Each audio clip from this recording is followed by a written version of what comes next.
a very important topic that has been in the news lately. That is why please remember, tsunami is also known as a harbor wave. It's quite possible in the mains examination they might ask you tsunami, its features, along with it, how it is caused, and link it with the current happening. This is what is a major important concept that you should understand why there are huge waves close to the shore but not in the deep oceans. Now, this basically led to an alarming situation among all these countries, particularly Russia, United States of America, Japan, all these regions. Why? Because hello aspirants, welcome to PW Only IS. I'm here Harpreet Singh with a very important topic that has been in the news lately. That is tsunami. You can see all these articles that have been in the news, and you often read these articles and imagine what is going to be the impact, how the tsunami is going to impact the people. But do you actually know what tsunami is? Let's analyze and study what tsunami is and what happened on the 30th of July. Let's begin. If you see the word tsunami, it is basically a Japanese word made up of two words, tsu and nami. Tsu basically refers to the word harbor and nami basically refers to the wave. That is why please remember, tsunami is also known as a harbor wave. But when I talk about harbor wave, it is not a normal or an ordinary harbor wave. These are very powerful waves that reach great height. That is why when I define tsunami, it refers to a series of large waves usually noticed on the sea or ocean surface, and they reach great height. Even hundreds of feet of height can be attained by the sea waves due to tsunami. Now, once we have understood what the word tsunami basically means, let us analyze what the features of tsunami are. Let's begin. See, in the examination, it is quite possible in the mains examination they might ask you tsunami, its features, along with it, how it is caused, and link it with the current happening. So this becomes a very, very important video for you. Let's see. First characteristic, I'll give you the mnemonic also to remember it. First is fast speed. The speed of the waves are really very fast. That is why they cause a lot of destruction of property and human life. Second, amplitude increases near the shore. Now, please remember, when we talk about amplitude, I'll be telling you what amplitude and wavelength basically means in the next diagram. Just now, just note it down. We'll be studying the amplitude and the wavelength in the next slide. So, the amplitude increases as we come to the shore. Please remember, basically, if you want to understand also, this amplitude is a maximum displacement from the either side that planes. So that means if I draw this particular line, the maximum displacement that is taking place is amplitude. When I come near the shore, do you realize the amplitude has increased? Do you realize the amplitude has increased? So this is what it's trying to say is amplitude increases near the shore. That means the wavelength, is going to come short and the amplitude is going to increase. That means the wave height is going to increase when it comes near the shore. We'll be studying the reason also for that. There are series of waves. So it is not single wave that is coming. There are series of waves that are triggered because of the various causes that we'll be studying. Triggered by earthquake volcanoes majorly. If you ask me what are the major reasons, see, earthquake and volcanic eruptions are the major reasons. There can be various other causes also which we will be seeing, but these are the two major reasons. Next is wavelength is long. Now please understand, if I want to study wavelength, the distance between two crest and ebbs of a wave is known as a wavelength. Now if you realize when it is near the let us say shore, the wavelength will become shorter, while on the other hand it is far away from the shore, the wavelength is longer. We will be studying this also. So basically, the wavelength of a tsunami wave, when it is deep in the ocean side, right, it is going to be shorter, it is going to be longer, and when it is near the shore, it is going to be shorter. We'll analyze the reason also for that, right? So what do we see here? The wavelength is long when it is far away from the coast, and it becomes shorter when it is closer to the coast. Unpredictable waves. These are very unpredictable. These are quick happenings that happen, though we have various radars, we have a lot of devices which tell us how these things are taking place, but still it is very difficult to monitor also, and it becomes really difficult to arrange for the situations, particularly the evacuation. That is why these are very disastrous moments which is being faced currently by Russia, even Japan, and even by the United States. Though there are certain other intricacies associated which we will be considering. Run-up and inundation. Please understand, it basically means that it is not that the waves that moment they enter the shore, they immediately fall down. They might go deep inside the shore also. That is why it is known as a run-up or inundation might take place. Next is multiple other causes. Multiple other causes can be, for example, landslides, a meteorite strike, or for example, even a huge blast that takes place due to, let us say, anthropological causes that can also trigger tsunamis. Next is sudden onset. As I said, there's sudden onset of such events. Now, if you want to remember all this, the mnemonic is fast worms. FASTWRMS. Fast speed, amplitude increases, series of wave triggered by earthquakes. Wavelength is long, unpredictable waves, run-up inundation, multiple other causes, sudden onset. So these, if you realize, these all things can be remembered by this mnemonic. Now comes the important thing which I had told you when I was explaining you the wavelength and the amplitude concept. Please remember, we will be studying this in the physical geography series, but if you see within a wave, over here if you realize there is movement of the water particles in this way.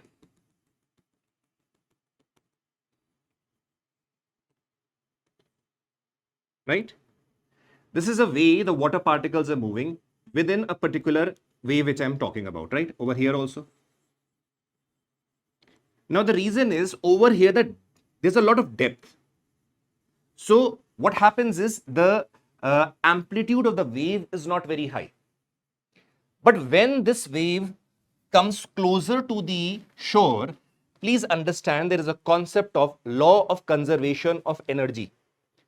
So over here what happens, see, now over here also this concept is there, so but the shore is over here, the depth decreases. So by default, in order to maintain the law of conservation of energy, the height of this wave will increase. That is why if you realize, because the depth is there in the deep ocean, the amplitude or the wave height is not so much. But when it comes closer to the shore, according to the law of conservation of energy, by default you will realize the same motion is taking place, but it will increase the height. That is why it leads to the increase in the amplitude of the wave when it comes closer to the shore. That is the major concept. That is why you realize when these tsunamis are triggered, if you are in the deep ocean, you might feel a sensation, but you might not see very huge waves. The reason is because the depth of the ocean floor is like, let us say, few hundreds of meters, even kilometers. But over here, when the shore, close to the shore, you realize that the wave with a lot of energy is coming, with a similar motion particle is taking place, and based on the law of conservation of energy, it will be pushed up, and that is why the amplitude of the wave increases. That is why you realize the amplitude of the wave in the deep ocean side is less, but it increases when it comes closer to the shore. This is what is a major important concept that you should understand, why there are huge waves close to the shore, but not in the deep oceans. Clear? So this makes it clear, these characteristics also, and this particular diagram. Now, the important thing that comes are, what are the causes? Now, please remember, as I've already told you that there are a lot of causes. Some major, some minor, but again, a tsunami can be caused by any of them. First, one of the major important, according to the various organizations also, hydrological organizations also, first is fault movement. Now, we generally see over here, this is one of the major reasons why tsunamis take place. So if you see over here, this fault movement is taking place. Let us say this part of the crust is moving up. And now there is a release of energy from here. This energy basically pushes the water that is on top of it in the deep ocean, let us say, to move up. This movement up basically generates a lot of energy, which is released in the form of the waves being pushed up.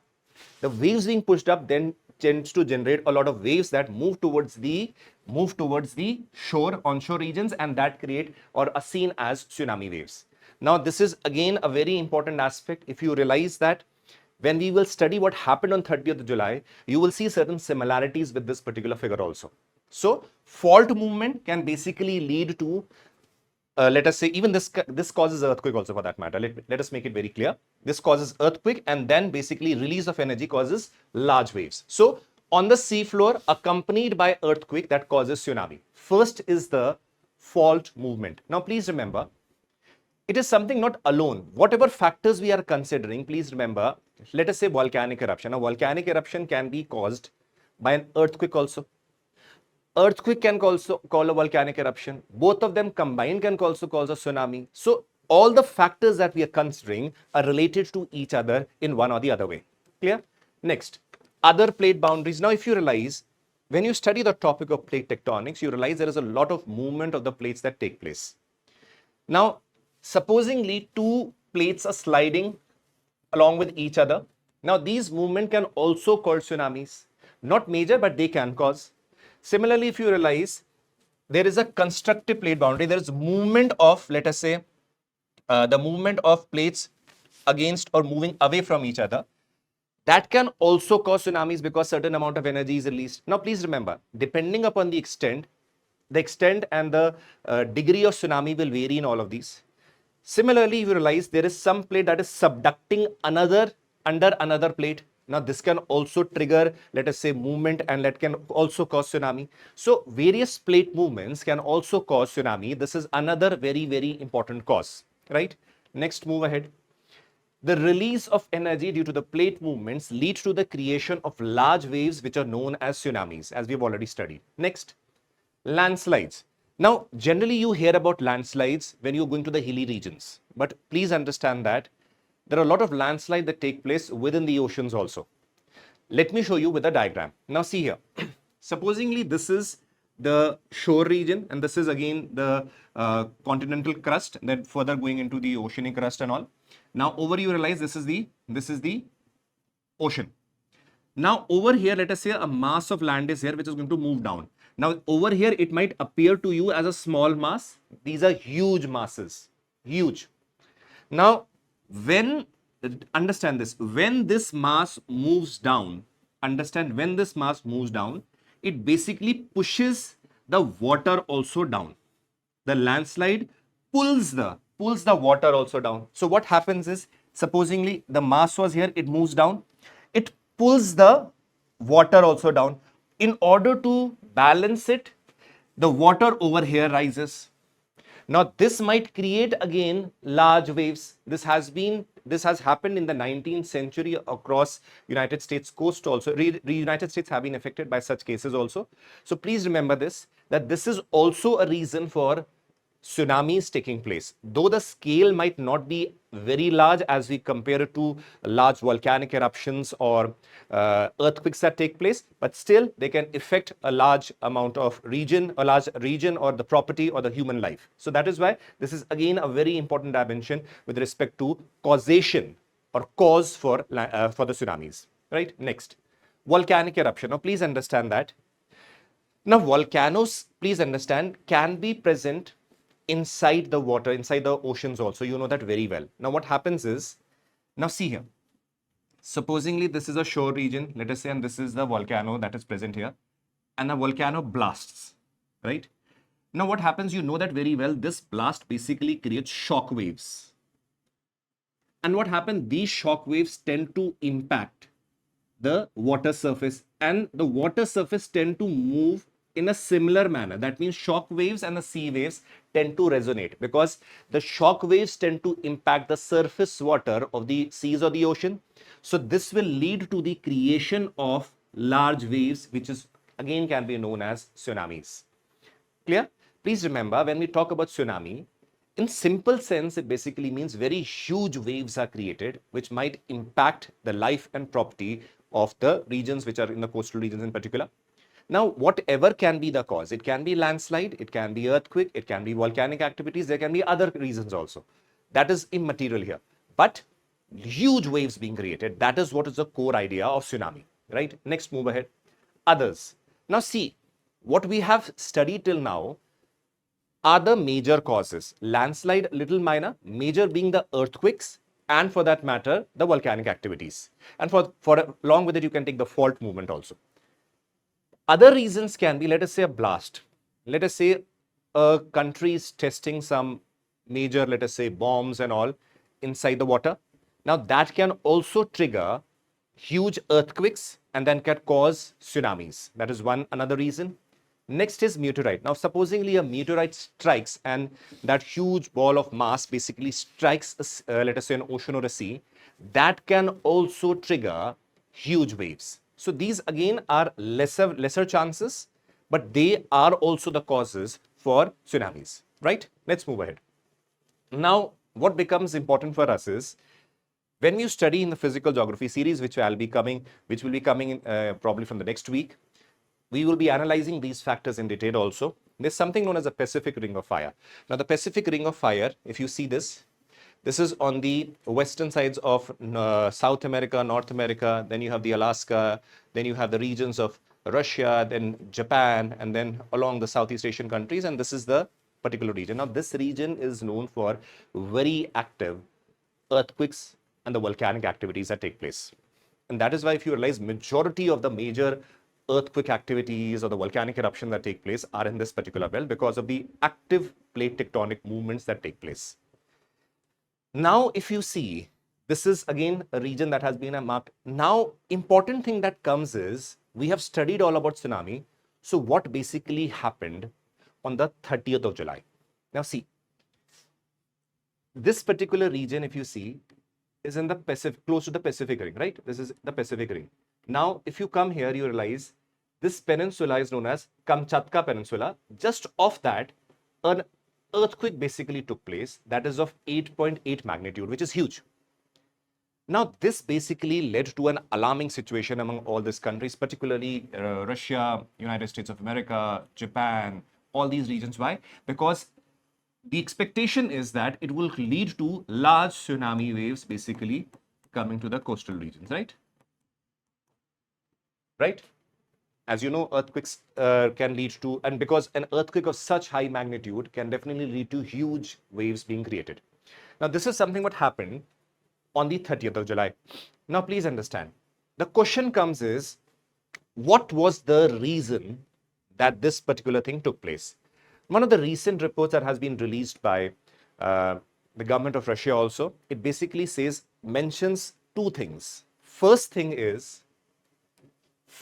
that is mentioned by the Russian government is a result of shallow reverse faulting. That means, see, please remember, it is not that only one major earthquake took place. No, there were series of earthquakes that took place.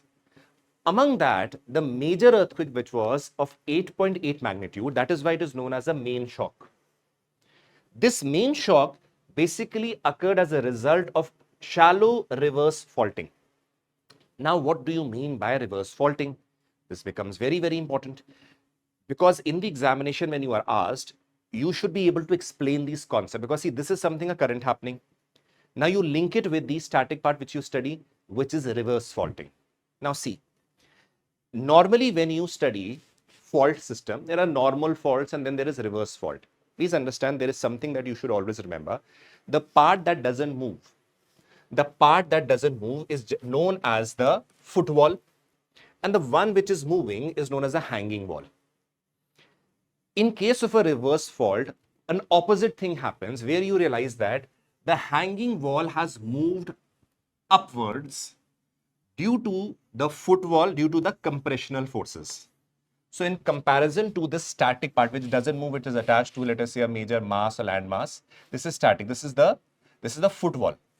This is the hanging wall which is basically moved upward. This is first the reverse fault. The concept of reverse fault is where the hanging wall moves upwards, something opposite to the normal fault. First thing is this. Second thing is due to compressional forces, something that is leading to compression. The another dimension which becomes important is from where has these compressional forces come. So what does the report say? First thing is the report says it is caused due to reverse faulting. That is clear. Reverse faulting is represented where a hanging wall basically moves upwards in comparison to the footwall. That is clear. From where has the compressional forces come? For here, you need to understand the another part of the report that is presented by the Russian government, which basically says, see here, this compression is caused due to the dense Pacific plate being forced beneath the Oshkosh continent plate at a rate of approximately 77 meter per year. Now see here. This Oshkosh plate is located along with the continental mass, that is Russia. This is a continental plate, whereas this is a Pacific plate which is more dense, which is moving down. The plate which is denser is the one which moves down. This compressional forces has basically created a force which is leading to those compressional forces being created. So these are 2 points which were mentioned in the report. First is a reverse faulting. Second, compressional forces because of the subduction of the Pacific plate. That is a reason for this particular huge, massive earthquake taking place. Now, this was a presentation for you to analyze and link the concepts with the current happenings. Along with it, understand these concepts well. We will be coming with a physical geography series very soon, probably from the next week, where every single detail will be presented in front of you, where you can use them, understand them. And once you are done with those sessions, which are close to be 20 lectures, I can assure you that one thing. There will not be a scenario where you will not be able to do a single question. You will be mastering everything and you will be able to do every single question, whether in the prelims or whether in the mains examination. We will be beginning with the series. Take care and enjoy this world of geography. From here, Harpreet Singh signing off. Take care and Jai Hind.